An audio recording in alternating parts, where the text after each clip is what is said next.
como desde primero primaria. Uf, claro, si es que yo era terrible. Cuando tenía 5 años me ponía una bata de mi mamá y yo sentaba allí a mis mascotas frente a mí y les hacía misa, sí. Y sí, es un recuerdo que tengo como si hubiera sido ayer. Yo tengo allí 5 años y estoy arrastrando la bata de mi mamá por toda la sala de la casa mientras trato de no caerme porque pues esa bata me quedaba gigante. Pero en mi cabeza no era una bata, era una túnica sagrada. Además, tengo en las manos, sí, era un librito de religión viejo, de esos que usábamos antes cuando éramos niños, de esos que tenían unos dibujitos de colores, sí, que en las casas de antes estaban en cualquier cajón. Y yo estoy ahí, muy serio, haciéndole la misa a mis mascotas. Bueno, no solo era el perro, también había una tortuga y un pollo, sí. Es una imagen que hoy me da risa.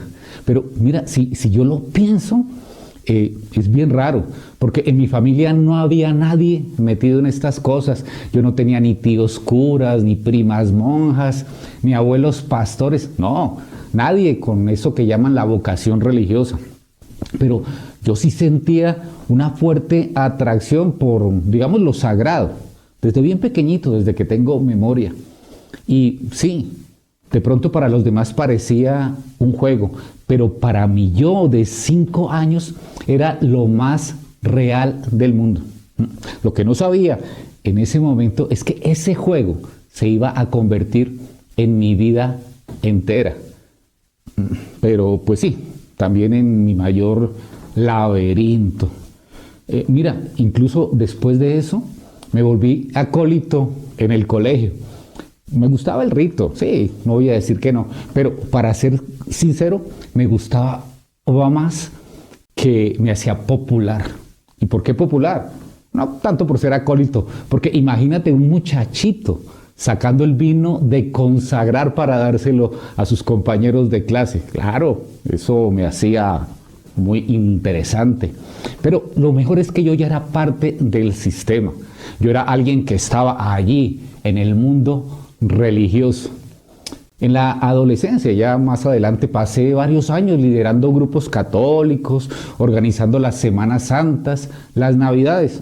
Pero si te das cuenta, yo siempre estaba en la primera línea religiosa allí. Y bueno, no voy a darte más vueltas. Simplemente imagínate que terminé metido en una iglesia evangélica y estudié teología y me gradué y llegué a ser pastor. Como quien dice, cumplí todo el proceso que se supone que uno debe cumplir. Claro, ya tenía el título, tenía el púlpito y tenía la gente. Pero, ¿sabes? Había algo que como que no encajaba. Y esa sensación empezó mucho antes. Empezó a perseguirme desde la adolescencia. Porque yo estaba inmerso en todo. Pero yo sentía que algo chocaba en mi cabeza y pues yo a veces lo expresaba. Y cuando lo decía de alguna manera, cuando expresaba mi incomodidad, la respuesta de casi todos era la misma. Omar, lo que pasa es que tú eres un rebelde. Y bueno, pues tal vez yo lo creía y tal vez me creía rebelde. Pero mira, lo interesante es que por dentro yo admiraba precisamente esa gente que era incómoda para el sistema religioso. Me fascinaba Francisco de Asís y también San Agustín. Y me enamoré de la valentía de Lutero y de Wycliffe y del radicalismo de los valdenses y wow, de los anabautistas. Yo veía en ellos algo que no veía en mi espejo y tampoco lo veía en lo que hacíamos cada domingo. Ellos de verdad eran héroes que se habían salido del molde y yo creo que ellos realmente tocaban el corazón de Dios. En cambio, yo me veía cada vez más atrapado en el molde. Y hace unos 17 años, esa piedrita en el zapato que llevaba allí ya se convirtió en una llaga, en una herida abierta. Y no fue una crisis de fe, fue algo como más raro. Era una incomodidad que me acompañaba cada día. Y estaba allí, no me dejaba en paz. Empecé a mirar alrededor. Empecé a mirar la iglesia que yo mismo guiaba, la que pastoreaba. Y me di cuenta de una verdad, sí, muy amarga. Mira, hacíamos muchísimas cosas que no estaban mal. Eran cosas buenas, eran cosas que hacíamos con muchísimo amor. Pero la verdad, yo me daba cuenta que no estaban en la Biblia.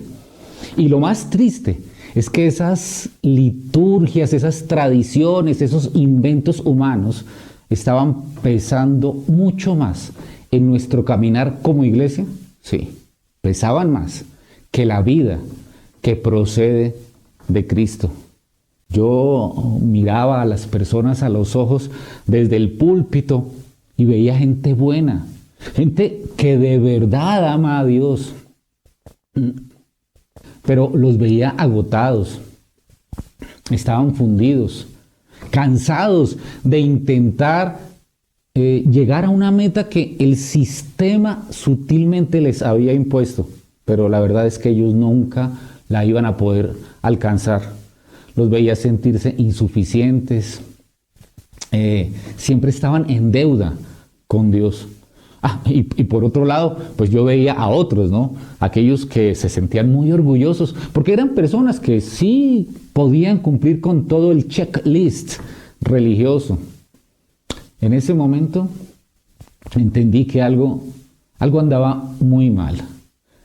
Realmente habíamos aprendido a vivir la fe como si Dios solo existiera en un horario, en un lugar específico y bajo ciertas reglas que nosotros mismos inventamos. Y la vida se nos había salido de Cristo y se nos había mudado al sistema eclesial. No sé, a lo mejor tú te has sentido así o te sientes hoy así. Tal vez tienes sed, una sed real de Dios que no te deja dormir. Entonces, ¿qué haces? Pues lo que hacemos muchos, vas y te congregas, pero te ofrecen botellas de refrescos de todos los sabores. Te dicen que este evento te va a llenar, o que este seminario es lo que necesitas, o que este retiro espiritual te va a dar paz. Y te tomas ese refresco y de pronto te sabe rico por un momento. Pero, ¿qué pasa al rato? Al rato tienes más sed que antes. No sé si sabías esto, pero los refrescos, por el montón de azúcar y sodio que tienen allí en sus ingredientes, en realidad te deshidratan, obligan a tus células a soltar el agua que tienen para poder procesar lo que bebiste. Y el resultado es que terminas más seco que al principio. Eso me pasó a mí. Probé muchos refrescos religiosos, sí, de esos que hay en el mercado. Fui parte de una iglesia con una estructura rígida, de esas que no se puede pestañear sin pedir permiso. Y también de una que era muy informal, muy tranquila. También pasé por una iglesia en casa, sí, de esas que no tienen un auditorio. Y en todo este caminar, lo que he entendido es que no es el envase lo que quita la sed. No importa si el envase es una copa de oro en una catedral de mármol o un vaso de plástico en la sala de una casa con 3 sillas con las patas rotas. No, el envase no hidrata. Lo que quita la sed es el agua de vida. Y el agua, pues tú y yo sabemos que es Cristo. Porque si estás bebiendo refresco, mira, no importa lo linda que sea la botella o lo mucho que te guste el sabor, ¿qué va a pasar? Pues vas a terminar, como lo veíamos hace un rato, deshidratado. Y tampoco importa si tu iglesia tiene muchos miembros, o son unos pocos, unos cuantos, o si tienen muchos instrumentos caros y espléndidos, o no tienen ningún instrumento y cantan a capela. Tampoco importa si hay un solo líder o hay un grupo de ancianos guiando a la congregación. Al final del día, lo único que realmente cuenta es si estás habitando en Cristo y si su Espíritu es quien te está haciendo creer. Ahora, mira, ahora necesito que escuches y entiendas bien lo que te voy a decir, porque esto es importante para que tú y yo nos conozcamos de verdad. Yo no abrí este canal para que dejes tu iglesia, ni mi intención es que salgas corriendo de donde estás. Mi intención es recordarte que incluso en las iglesias más perdidas, sí, realmente hay algunas, y en las iglesias más desenfocadas, Cristo sigue siendo el agua de vida y allí Él está disponible para ti. ¿Listo? Entonces, clarificado esto, voy a poner sobre la mesa la pregunta que me ha perseguido todos estos años y que quiero que nos hagamos aquí, frente a frente. Es esta. Tu vida y tu fe dependen de algo construido por hombres. Sí, aunque lo hayan hecho con buenas intenciones, con amor. O dependes directamente del Creador. Acuérdate de Nicodemo, tal vez has escuchado de él. Ese tipo era un ejemplo de entrega, era un hombre de oración, estudioso de las Escrituras, respetado por todos, alguien que de verdad buscaba a Dios. Y Nicodemo vio algo en Jesús que nadie más vio. Pero cuando se acercó a Jesús, él ni siquiera le prestó atención a su hoja de vida religiosa, no. Jesús no le celebró sus ayunos, ni le aplaudió sus conocimientos. Solo le dijo que todo lo estaba haciendo desde el corazón equivocado y que necesitaba nacer de nuevo. Y mira, ahí es donde tenemos que revisarnos. Y es que yo abrí este canal es por eso, porque necesito recordarme a mí mismo y a quien quiera caminar conmigo, que al igual que Nicodemo, muchas veces intentamos amar a Dios, pero lo hacemos a través de ideas y de reglas que se nos clavaron en la mente. Y entonces, pues simplemente te invito a que caminemos juntos hacia esa madurez que solo la produce el beber del agua verdadera, sin tanto azúcar, sin tanto sodio humano. Pero sí tengo que decirte algo, y quiero que lo pienses bien antes de ver el siguiente video. Mira, nacer de nuevo no solo es empezar de cero, es mucho más, es dejar que muera lo que creías que era sagrado para que por fin nazca lo que es real. Y esa muerte, te lo digo por experiencia, duele mucho más de lo que nos contaron. Ahora, ¿estarías dispuesto a que revisemos juntos si lo que estás bebiendo es agua o es solo un refresco que te está secando por dentro?